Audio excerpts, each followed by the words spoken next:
వచ్చే మార్పు. రైట్, ఇక పోదాం. అపోస్తుల కార్యములు 1వ అధ్యాయము 9వ వచనానికి వెళ్ళిపోదాం. సమయం కొంచెమే ఉన్నది, మనం ముందుకు పోదాం. అపోస్తుల కార్యములు 1వ అధ్యాయము 9వ వచనం. ఈ మాటలు చెప్పి వారు చూచుచుండగా ఆయన అబ్బా దేవునికి మహిమ కలుగును గాక. ఇవన్నీ రుజువులండి అపోస్తులకి. సిలువ వేయబడము కల్లారా చూశారు, సమాధి చేయబడ్డము కల్లారా చూశారు, తిరిగి లేవడము 40 రోజులు వాళ్ళతో పాటు ఉండడము కల్లారా చూశారు, తిరిగి స్వర్గానికి పోయేటప్పుడు కూడా కల్లారా చూశారు. ఇన్ని రుజువులు పెట్టుకున్న తర్వాత వాళ్ళు ఏ రకంగా పిరికివారుగా ఉంటారో మీరే చెప్పండి. ఇంకా నేను చెప్పేది అర్థమవుతుందా? కల్లారా యేసుక్రీస్తు వారు స్వర్గానికి చేర్చబడుతున్నాడు, కల్లారా మరణాన్ని జయించి కంటి ముందు కనబడుతున్నాడు. ఎన్నో రుజువులు 40 రోజులు చెప్పాడు. ఆలోచన చేయండి, ఇన్ని వాళ్ళు కల్లారా చూశారు. అందుకే 1 యోహాను పత్రిక 1వ అధ్యాయము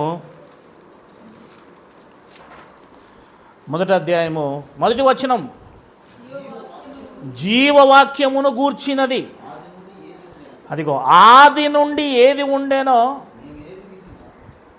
ఆది నుండి అంటే ఆదాము కాలము నుండి ఏది ఉండేనో, ఏమి వింటిమో, కనులార ఏది చూచితిమో, ఏది నిదానించి కనుగొంటిమో, మా చేతులు దేన్ని తాకి చూచెనో అది మీకు తెలియజేయుచున్నాం. ఆది నుండి ఏమున్నది? వాక్యం ఉండేది. ఆ వాక్యం ఏమైంది? ప్రత్యక్షమైంది. ఆ వాక్యాన్ని మేము కళ్ళారా చూసాం, మా చెవులారా విన్నాం, దాన్ని మా చేతులతో కూడా ఏం చేసాం? ఇట్లా యేసుప్రభుని తాకారండి వాళ్ళు, యేసుప్రభుని కళ్ళారా చూశారండి వాళ్ళు. ఆ వాక్యమే శరీరధారే వచ్చింది, మా చేతులతో కూడా ఇట్లా ముట్టుకున్నాం. ఎక్స్పీరియన్స్ వచ్చిన తర్వాత చెప్తున్నారు ఇవన్నీ. బాగా డెప్త్గా పరిశుద్ధాత్మలో వీళ్ళు మునిగినప్పుడు చెప్తున్న మాటలు ఇవి, ఆ అనుభూతిని కలిగి చెప్తున్న మాటలు ఇవి. బాగా ఎక్స్పీరియన్స్, ఓల్డ్ అయిపోయాడు ఈయన పూర్తిగా. దరిదాపుకి ఈయనకప్పటికి ఒక 8 years 90 years ఉంటాయి యోహాను గారికి. బాగా పండిపోయాడు అన్నమాట దేవుని యొక్క విషయాల్లో. అందుకే చెప్తున్నాడు ఆయన, ఆ జీవము సరే పరలోకమందున్న ఆ వాక్యము భూమి మీదకి శరీరధారి అయి అని అదే యోహాను పత్రికలో ఉన్న మాట యోహాను సువార్తలో చెప్పాడు. ప్రత్యక్షమాయను, తండ్రి యొద్ద ఉండి మాకు ప్రత్యక్షమైన ఆ నిత్య జీవం మేము చూచి ఆ జీవమును గురించి సాక్ష్యం ఇచ్చుచు దానిని మీకు తెలియపరచుచున్నాము అని రాయబడించాడు అక్కడ. అంటే చేతులారా చూశారు, ఇట్లా తాకి చూశారు, చెవులారా విన్నారు, కళ్ళారా చూశారు అని రాయబడించాడు అక్కడ. అంటే వీళ్ళు యేసు ప్రభుని బాగా స్పర్శతో చూశారన్నమాట. ఇంకా చెప్పాలంటే పరలోకానికి వెళ్ళేటప్పుడు కూడా చూశారు. ఏమంటే కళ్ళ ముందు ఇలా పోతూ ఉంటే పరలోకానికి ఆ మేఘం మీద ఆ అనుభూతి ఎలా ఉంటుంది? మనం కూడా ఇప్పుడు నిజంగా చూస్తే అట్లా ఎంత విశ్వాసం కలిగి బతుకుతాము, దృఢమైపోతుంది కదా మనకి. కానీ చూడకుండానే మనం అంత విశ్వాసం కలిగి ఉండాలి. అది వాళ్ళ కళ్ళ ముందు చూశారండి. అట్లే పౌలు గారికి ప్రత్యక్షమైనప్పుడు అండి, ఆ ఒక్కసారి చూసిన దానికే తిరిగి వెనక్కి తిరగలేదండి ఆయన. అవునా? సౌలా సౌలా నన్ను ఎందుకు హింసించుచున్నావు? ప్రభువా నీవెవరు నిన్ను హింసించడానికి? నేను యేసుని అన్న ఆ మాటకి అవిధేయును కాక విధేయుడనై నేను ఈరోజు వరకు దేవుని సేవ చేస్తున్నా అంటాడు పౌలు గారు. ఒక్కసారి ఆ యొక్క స్వరం విన్నందుకు వెనక్కి తిరగలేదండి తన జీవితంలో. వెనక్కి తిరగలేదు, తల నరికేదాకా వెనక్కి తిరగనే లేదండి. ఎందుకు? అంతటి మహాభాగ్యం నాకు కలిగింది. అందుకే కదా ఏమనంట, అకాలం ముందు పుట్టిన కడమవాడైన నాకు కనబడ్డాడు అని ధైర్యంగా చెప్పగలుగుతున్నాడు అన్నమాట ఆయన. నేనే చివరకు చూసింది నేనే ఆయన్ను, నాకెంత భాగ్యమో అన్నాడు అనమాట. కనుక అపోస్తుల కార్యములు వీళ్ళకి ఎన్ని రుజువులు ఇచ్చి వాళ్ళని ఏం చేస్తున్నాడంటే స్థిరపరుస్తున్నాడు. పిల్లలుగా ఉన్న వారిని స్థిరపరుస్తూ అటు ఇటు పరిగెత్తొద్దండి. మీరు పిల్ల చేష్టలు వద్దు, గాలికి పోయే చేష్టలు వద్దు, పొట్టు ఎగిరిపోయినట్టు ఎగిరిపోద్దండి. దయచేసి ఇవన్నీ రుజువులు మీకు చూపిస్తున్నా. నేనే పాపాల కోసం సిలువేయబడ్డాను, నేను రక్తం చిందించాను, నేనే సమాధి చేయబడ్డాను, నేనే పునరుద్ధరణుడై 40 రోజులు మీకు కనబడుతున్నాను, అనేక దేవుని రుజువులు చూపిస్తున్నాను. అదిగో ఇప్పుడు పరలోకానికి నేను ఎలా పోతున్నానో అలాగే మరలా వస్తాను. ఇప్పుడు చదవండి 9వ వచనం మరొకసారి. అపోస్తుల కార్యం 1:9.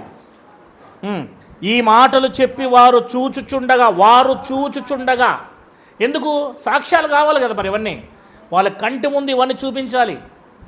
భవిష్యత్తులో సాక్ష్యం చెప్పాలంటే కంటితో చూసిన వారు, చెవితో విన్నవారు, చేత్తో త్రాకిన వారు అయితేనే మాత్రమే చెప్పగలరు సాక్ష్యం.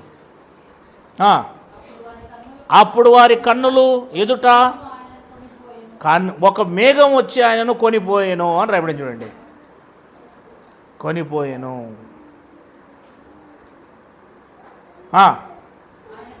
ఆయన పరలోకానికి వెళ్ళుచుండగా వారు ఆకాశం వైపు తేరి చూచుచుండిరి. ఎట్లా చూస్తారంటే వీళ్ళ అపోస్తలులు ఇలా మేఘం మీద వెళ్తుంటే ఇలా చూస్తారంట పైకి తల. ఎంత అనుభూతి అంటే అది. ఎక్స్పీరియన్స్ ఎలా ఉంటుందో మీరే గమనించండి. అంతెందుకు చంద్రబాబు నాయుడు, జగన్మోహన్ రెడ్డి ఆ హెలికాప్టర్ వేసుకుని వస్తే దానికోసం చూసేపోతారు. అది పైకి లేవడము, కిందికి రావడము, ఎంత విచిత్రంగా చూస్తాం మనం. అవునా? మేఘాల మీద దేవుడు పరలోకానికి ఆకాశం ఇట్లా తెరవబడి స్వర్గలోకానికి వెళ్తూ ఉంటే ఆ అనుభూతి ఎలా ఉండి ఉంటుందో, వీళ్ళు చూసిన విమానం ఇంకెంత బాగుంటుందో. అది 2000 సంవత్సరాల క్రితమే. ఇప్పుడు మనం కనిపెట్టాం. అది పోతే పైకి వరకు పోతుంది అంతే.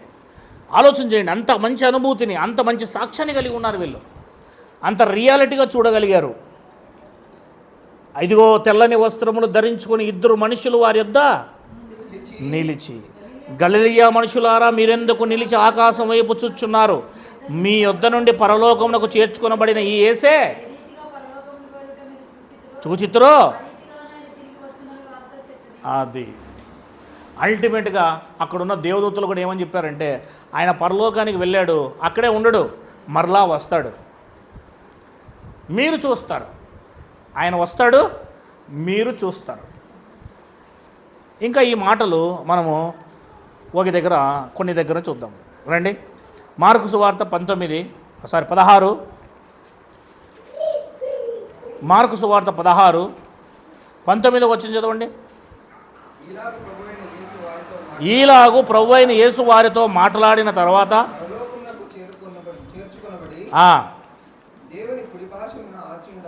అది పరలోకానికి వెళ్ళిపోయాడు. లూకా సువార్త 24, 51. వారిని ఆశీర్వదించుండగా ఆయన వారిలో నుండి ప్రత్యేకింపబడి అదిగో పరలోకమునకు వెళ్ళిపోయాడు. అంటే ఇదంతా చూస్తున్నారు వీళ్ళు, కళ్ళారా చూస్తున్నారు పరలోకానికి వెళ్ళేది. కనుక ఆయన పరలోకానికి వెళ్ళడం జరుగుతుంది. రైట్. ఇకపోతే మనం ఇక్కడ అపోస్తుల కార్యం 1వ అధ్యాయము 10వ వచనం లేదా 9వ వచనం కానీ 10వ వచనం కానీ మేఘాల మీద కొనిపోబడ్డాడు. దేని మీద పడ్డాడు? అది. ఈ మేఘాల కోసం మనం ఆలోచన చేస్తే కాసేపు మేఘారుడై అని రాయబడింది. ఏమిట్లో? దీని చరిత్రను మనం ఒకసారి ఆలోచిస్తే, నిర్గమకాండము మేఘము అది ఇశ్రాయేలీయులకు ముందు నుంచి పరిచయం ఉన్న విధానం కాబట్టి, ఇది మనకు కాదు కానీ వాళ్ళకి పరిచయం ఉన్న విధానం. 13వ అధ్యాయము నిర్గమకాండము 31వ వచనాన్ని మనం 21వ వచనాన్ని మనం చదవగలిగితే, ప్రయాణము చేయనట్లుగా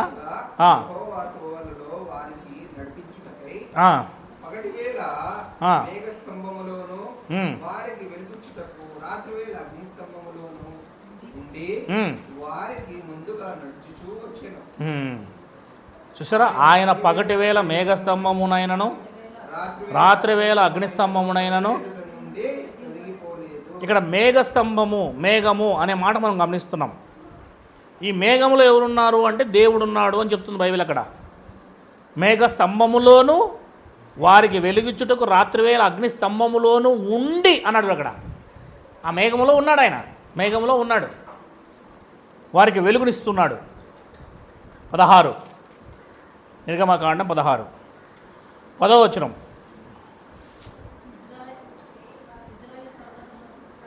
నిర్గమాకాండం. ఇశ్రాయేలీయుల సర్వ సమాజములతో మాట్లాడుచుండగా వారు అరణ్యము వైపు చూచిరి. అప్పుడు యెహోవా మహిమ ఆ మేఘములో వారికి కనబడెను. అదిగో యెహోవా మహిమ దేంట్లో కనబడిందట? ఆ మేఘంలో కనబడింది. మేఘంలో కనబడింది. 19వ అధ్యాయము 9వ వచనము 16వ వచనం కూడా చదవండి.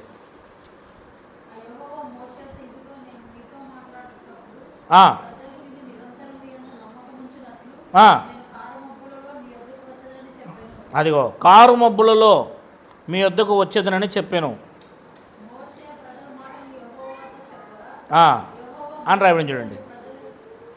ఎలా వస్తాడంట? కారు మబ్బుల్లో నీ వద్దకు వచ్చేదని చెప్పాను. ఇవన్నీ మనం జ్ఞాపకం చేసుకోవాలి.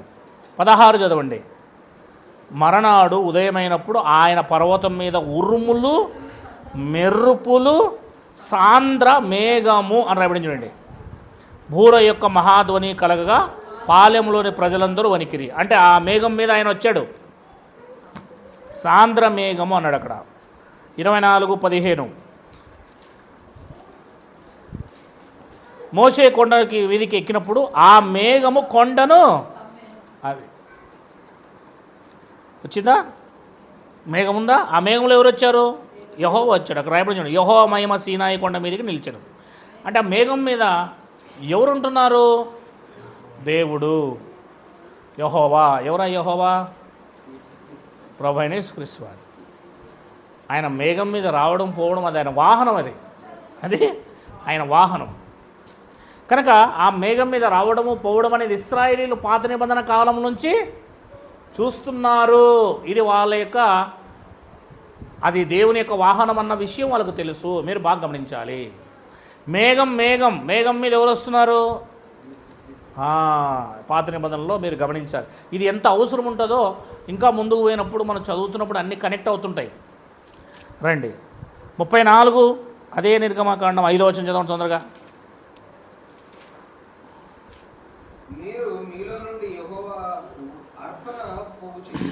34:5 మేఘములో యెహోవా దిగి అక్కడ అతనితో నిలిచి యెహోవా అను నామము ప్రకటించాను. ఇప్పుడు గమనించండి, మేఘములో ఎవరు దిగారు? ఆ మేఘములో యెహోవా దిగి ఏం చేశాడు? ఇప్పుడు చెప్పండి, ఎవరు మేఘములో ఎవరి దగ్గరికి వస్తున్నాడు? అది ఇది మీరు గమనించాలి. మరి ఇశ్రాయేలీయుల దగ్గరికే రావాలి మళ్ళీ మేఘంలో కూడా. ఇవన్నీ ఎందుకు చెప్తున్నాను అన్నది మీరు అర్థం చేసుకోవాలి. మేఘం అనేది మీరు పాత నిబంధనలో ఇంకెక్కడా చూడరు. కేవలం ధర్మశాస్త్రం ఆరంభమయ్యే ఆ ఐగుప్తులో నుంచి ఆరంభమవుతుంది ఇది మేఘం. అంతకు ముందు ఉండదు మేఘము. అంతకు ముందు కాలంలో అబ్రహాం కాలంలో, ఇస్సాకు కాలంలో, యాకోబు కాలంలో, యోసేపు కాలంలో మీరు ఎక్కడ చూడరు. కేవలం మేఘం అనేది ఎక్కడ చూస్తారు? ఇశ్రాయేలీయులు ఐగుప్తుల నుంచి బయలుదేరిన తర్వాత అరణ్య మార్గంలో మాత్రమే మీరు చూస్తారు. ఇది మీకు అర్థం అవ్వాలి. ఇశ్రాయేలీయులు ఉన్నంత కాలం ఆ మేఘం అనేది ఆ యొక్క సంఘటన ఉంటుంది ఖచ్చితంగా. ఆ సిచ్యువేషన్స్ మనకు కనబడుతూ ఉన్నాయి. ఆ మేఘంలో యెహోవా దిగుతున్నాడు. Very good. ఇంకా పోదాం. 40వ అధ్యాయము అదే నిర్గమాకాండము 34-35 వచనాలు చదవండి.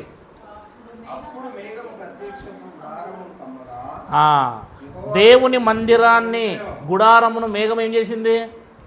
కమ్మింది. అంటే అర్థం ఏంటి? మొత్తం మేఘంతో ఆవరించబడింది. కనబడలేదు. మేఘమే ఉందన్నమాట.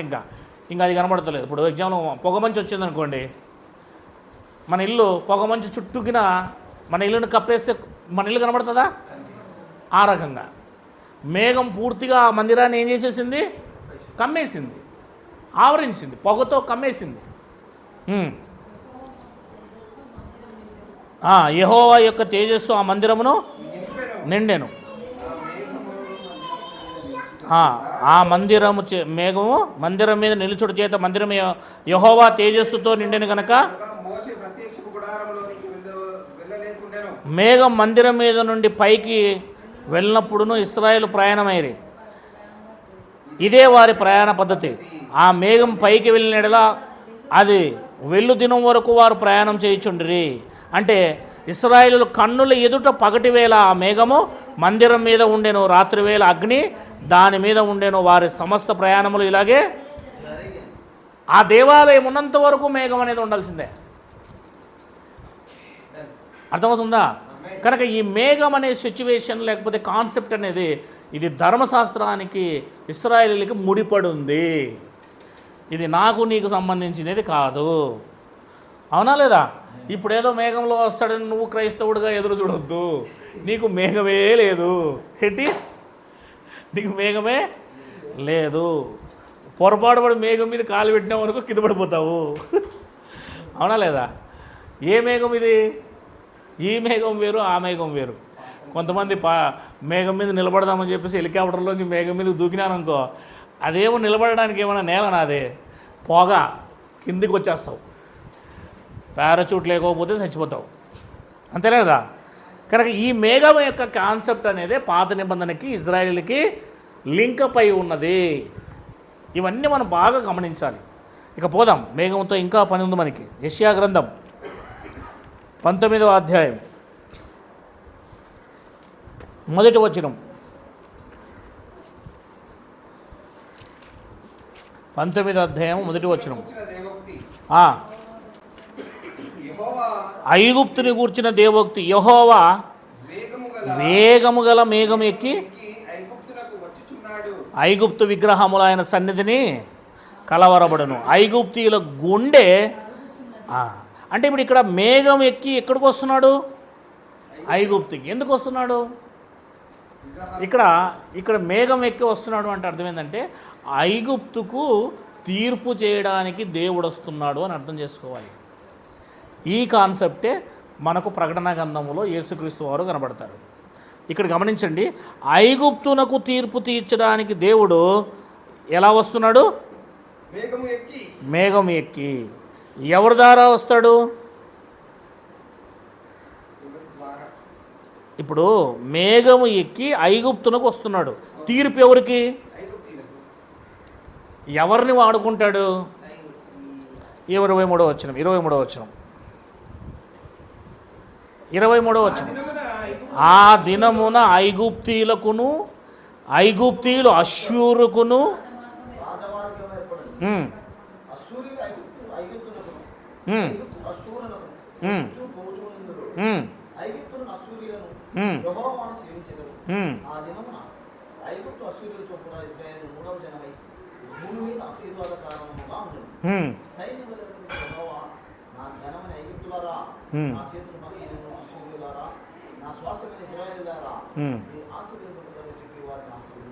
అది అంటే వీళ్ళ మీదికి ఇంకొక రాజ్యాన్ని ఏం చేస్తున్నాడు ఇప్పుడు ఇక్కడ? అది అంటే ఒక రాజ్యం వెనకాల ఉండడమే మేఘం మీద రావడం. అది ఐగుప్తుకు తీర్పు తీర్చడము, ఇంకొక రాజ్యముతో ఈయన ఉండి వెనకాల నడిపించటం, లేదా ఆయన ముందుండి నడిపించటం. అది బైబిల్ చెప్తున్న విధానం. ఇప్పుడు మనము కొత్త నిబంధనలు దీన్ని ఎలా అర్థం చేసుకోవాలి?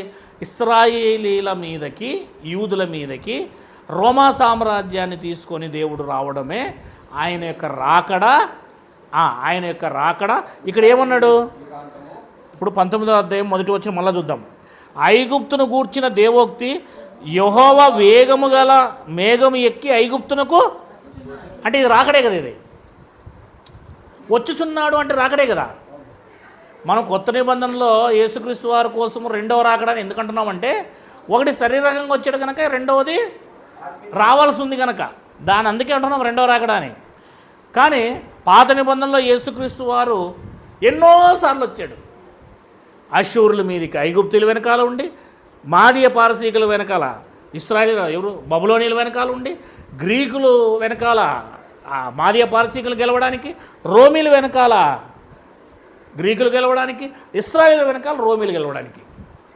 అంటే ప్రతిసారి ఒక రాజ్యము మరొక రాజ్యం మీదకి వెళ్తుందంటే యెహోవా మేఘారుడై వచ్చాడు అని అర్థం.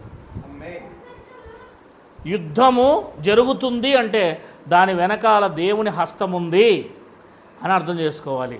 అంటే ఇక్కడ రాకడా అంటే యెహోవా వచ్చుచున్నాడు అన్నాడంటే ఇక్కడ ఇది ఎన్నో రాకడో మనకు తెలియదు. పాత నిబంధనలో యేసుక్రీస్తు వారు ఆయన ఎన్ని రాకడలు వచ్చాడు? శాశ్వత కాలం మొదలుకొని శాశ్వత కాలం పర్యంతరము ఆయన ప్రత్యక్షమవుతుండేను మీకా గ్రంథం 5:2లో ఈ రకంగా. కనుక మీకు అర్థం కావాలి, మేఘం మీద రావడం అంటే ఏదో కంటికి కనబడే మేఘం మీద వస్తాడని కాదు. ఆయన ఒక యుద్ధాన్ని జరిగించడానికి ఒకరి పక్షాన ఉండి ఆయన రాకడ వస్తుంది అని మనకు స్పష్టంగా తెలియజేయబడుతుంది. రైటా? దీని ఇంకా డెప్త్కు పోవడానికి మనకి ఇప్పుడు అవసరం లేదు, ఊరికి మేఘం చూస్తున్నాం అంతే. ఇక మత్తయి సువార్తలకు వచ్చేద్దాం. 17వ అధ్యాయం 17వ అధ్యాయం 5వ వచనం చదవండి. టైం ఇంకా పడుతుందా? అతడు ఇంకనూ మాట్లాడుచుండగా ఇదిగో ప్రకాశమానమైన ఒక మేఘము వారిని కమ్ముకొనెను. 17వ అధ్యాయము 5వ వచనం గమనించారా? అతను ఇంకా మాట్లాడుచుండగా ఇదిగో ప్రకాశమానమైన ఒక మేఘము వారిని కమ్ముకొనెను.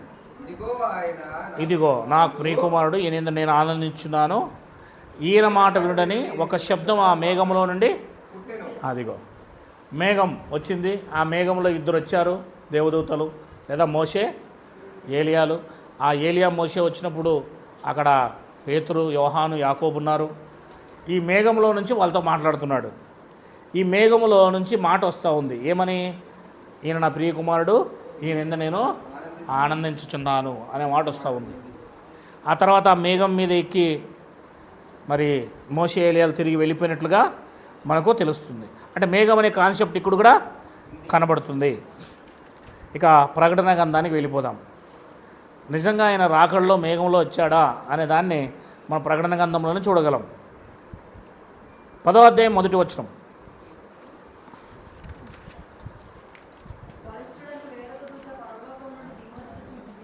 బలిష్ఠుడైన వేరొక దూత పరలోకం నుండి దిగవచ్చుట చూచితిని.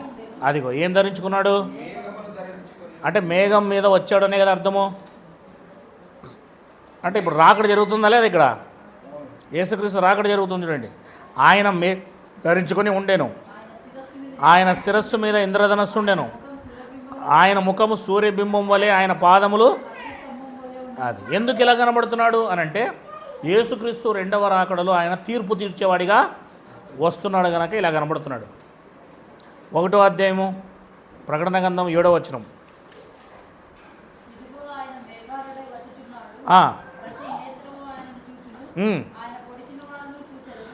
అదిగో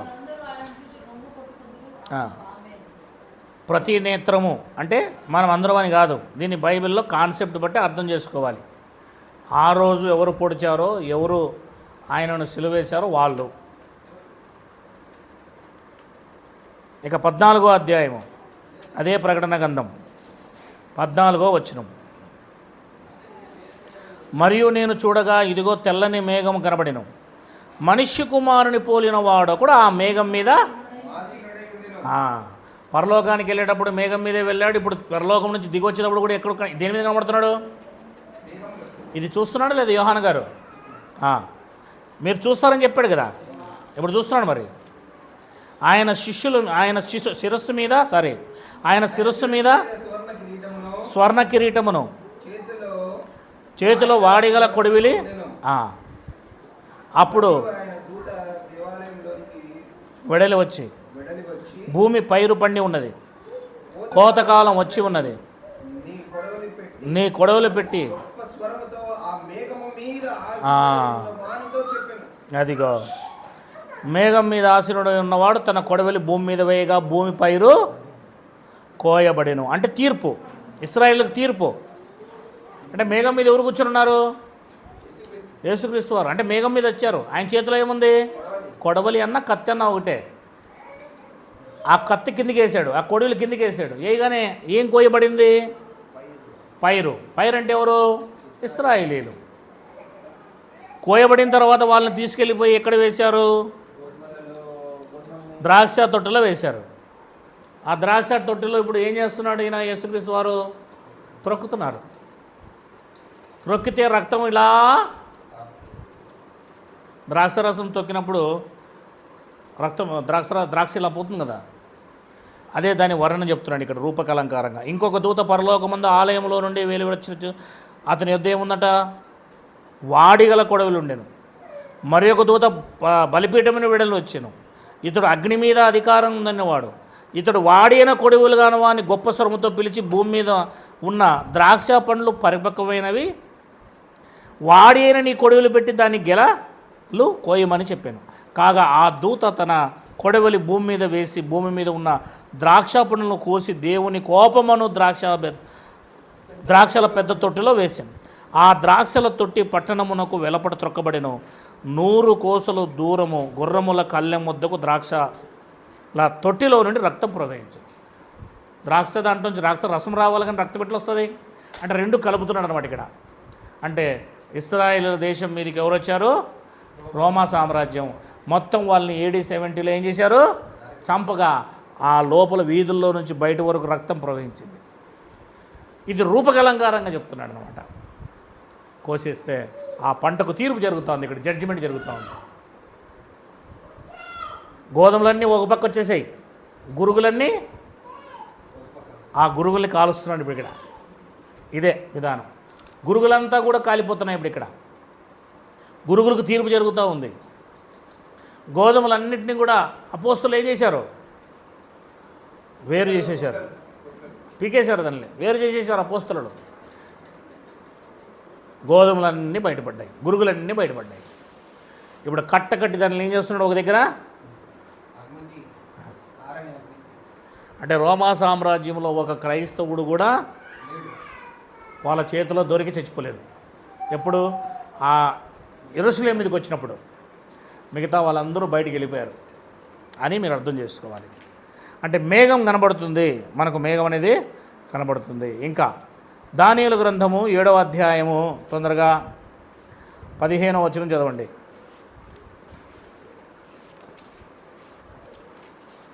7:15. నాకు కలిగిన దర్శనములు నన్ను కలవరపరుచుచున్నందున దానియేలును నేను నా దేహములో మనోదుఃఖము గలవాడనైతిని. నేను దగ్గర నిలిచి ఉన్నవారిలో ఒకని యొద్దకు పోయి ఇందును గూర్చి నిజమంతయు అతడు నాతో మాట్లాడి ఈ సంగతులు నాకు భావము నాకు తెలియజేశాను. ఎట్లనగా ఈ మహాజంతువులు 4 ఉండి లోకమందు ప్రభుత్వము చేయు 4 రాజులను సూచి ఉన్నది. అయితే మహోన్నతుని పరిశుద్ధులే రాజ్యాధికారము నందుదురు. ఇశ్రాయేలీయులు వారు యుగయుగములు యుగాంతము వరకు రాజ్యము ఏలుదురు. యుగయుగములు యుగము యొక్క అంతం వరకు రాజ్యం ఏలుదురు. యుగయుగములు వేరు, యుగాంతం వరకు వేలే రాజ్యము వేరు. చెప్పాను కదా ఇందాకే. ఇనుపదంతములు ఇత్తడి గొల్లును గల ఆ 4 జంతువుల సంగతి ఏముందని నేను కనుగొంటిని.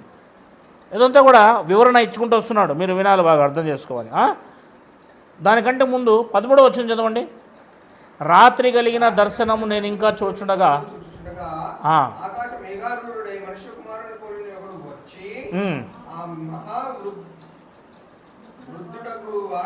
సన్నిధిని ప్రవేశించి ఆయన సముఖమున అది చూసావా?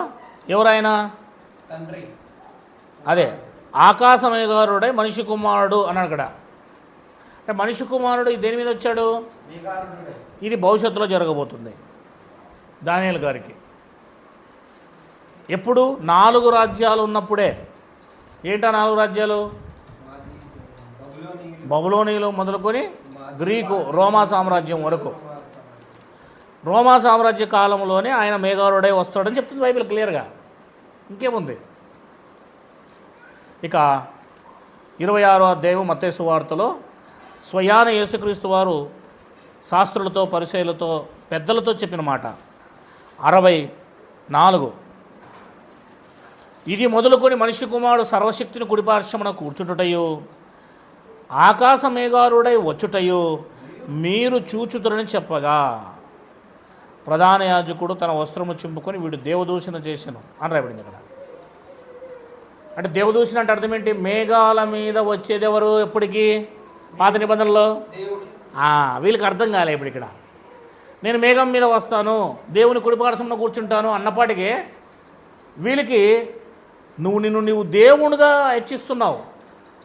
అంటే యేసుప్రభు వాళ్ళు ఎలా చూశారు చెప్పండి?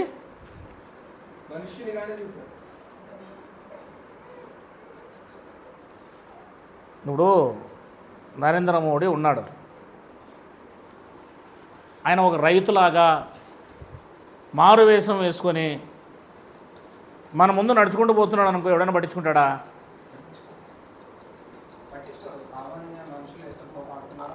ఆయన యాక్టింగ్ చేస్తున్నాడు, ప్రస్తుతానికి వేషధారణ చేస్తున్నాడు, అవునా? పూర్తిగా మామూలుగా ఇట్లా ఏదో పెట్టుకొని నల్లగా కలర్ పూసుకొచ్చుకొని ఏదో చిరిగిపోయిన చొక్కాలు వేసుకొని వస్తా ఉన్నాడు, నడుచుకుంటూ పోతున్నాడు.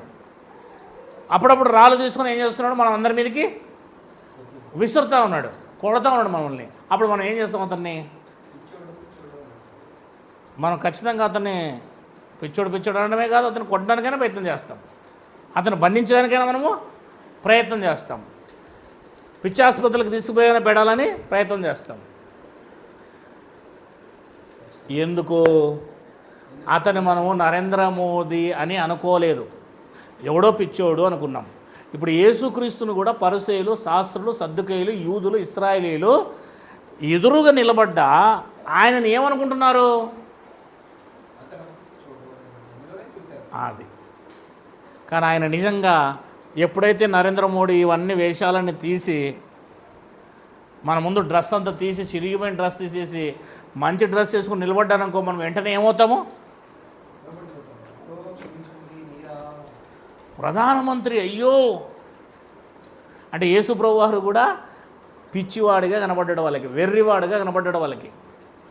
అందుకే దేవదూషణ చేస్తున్నావా? ఒకవేళ నరేంద్ర మోదీ ఆ వేషంలో ఉండి పిచ్చివాడుగా చేస్తూనే నేను ప్రధానమంత్రి అంటున్నాడు అనుకో, రే పిచ్చి పడిందిరా నీకు అంటాం మనం, అవునా? నిజంగా పిచ్చి పట్టిందిరా నీకు అంటాం. ఎందుకు? వేసుకునే డ్రెస్సును చూస్తే, నువ్వు ఉన్న వేషధారను చూస్తే, చేతిలో కర్ర పట్టుకుని ఉన్నావు, మా మీద రాళ్ళు విసురుతున్నావు, నువ్వు ప్రధానమంత్రి అయితే ఎట్లయితావురా అంటాం మనం. అతను ఆ వేషమును తీసేసిన తర్వాత అతని అధికారం మొత్తం కార్లను వచ్చి నిలబడతాయి, స్క్వాడ్ నిలబడుతుంది, జెడ్ కేటగిరీ వస్తుంది. అప్పుడు మనం ఏమనుకుంటాము? అంటే ఇప్పుడు ఇక్కడ యేసుప్రభు వారు ఏ పవర్ చూపించకుండా సామాన్య మానవుడుగా, దాసుడుగా, తాను రిక్తునిగా చేసుకుని తగ్గించుకొని వాళ్ళ ముందు ఒకే చొక్కా వేసుకొని గడ్డం పెంచుకొని ఏమి తెలియని వాడుగా తిరుగుతూ ఉంటే వాళ్ళంతా ఏమనుకున్నారు? అది ఇతను మామూలు మనిషి, ఇతను మనకంటే చీపు, వేస్ట్ గాడు అనుకున్నారండి. అందుకే నువ్వు దేవదూషణ చేస్తున్నావు, నువ్వు దేవుడు కాకపోయినా దేవుడు అంటున్నావు, ప్రధానమంత్రి కాకపోయినా నువ్వు ప్రధానమంత్రి అని అంటున్నావు. అంటే ఆయన చెప్పిన మాట వీళ్ళు వినలేదు, అర్థం చేసుకోలేదు. అది దేవునిగా వాళ్ళు అర్థము చేసుకోలేకపోయారు. అందుకే అన్నాడు ఆయన, నేను నా తండ్రి కుడిపార్శ్వమున కూర్చుంటాను, ఇప్పుడు మీరు చంపేస్తారు నన్ను, నేను వెళ్ళిపోతాను, ఆ తర్వాత మేఘారుడై వస్తాను, మీరు చూస్తారు, మేఘం మీద వస్తాను నేను అన్నాడు. మేఘం అంటే ఎవరిది వాహనం? అది తండ్రి వాహనం.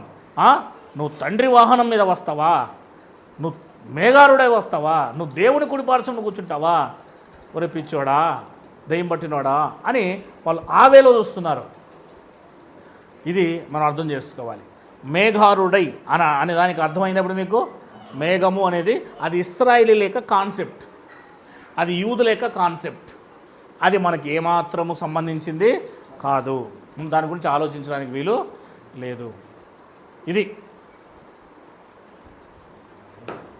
కనుక ఇది మనం అర్థం చేసుకున్నాం. మరలా ఒకసారి దాన్ని ఒక్కటి చదివేసి ముగించేద్దాం. అపోస్తుల కార్యములు 1వ అధ్యాయము 9 నుంచి 11 వరకు చదివి మనం ముగించేద్దాం.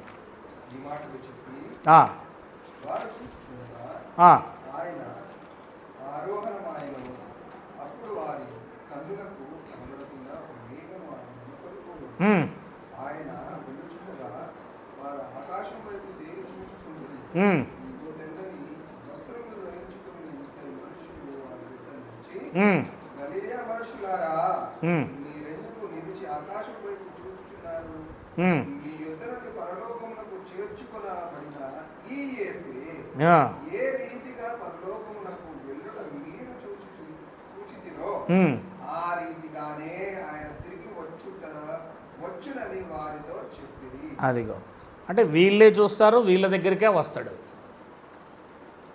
అది ఇక్కడ మనం గమనించాల్సిన విషయం. ఒకవేళ ఆ సమయానికి వీళ్ళు బ్రతికుంటే సరే, బ్రతికుండకపోతే బ్రతికున్న వారైనా చూస్తారు. ఇది మనం అర్థం చేసుకోవాలి. ఇది వాళ్ళతో చెప్తున్న విషయం. ఏ రీతిగా వెళ్ళాడో ఆ రీతిగా వస్తాడని. ఇది మనము ఇంత దూరం వచ్చి 2000 సంవత్సరాల తర్వాత మనం చూస్తాము, మనం చేస్తాము అనుకోవడం అజ్ఞాన స్థితి. కనుక బైబిల్ని సరిగ్గా అర్థం చేసుకోకపోవడం వల్ల, కాలాన్ని అర్థం చేసుకోకపోవడం వల్ల జరుగుతున్న పొరపాటు. ఇంతవరకు మనం వాక్యాన్ని గమనించాము.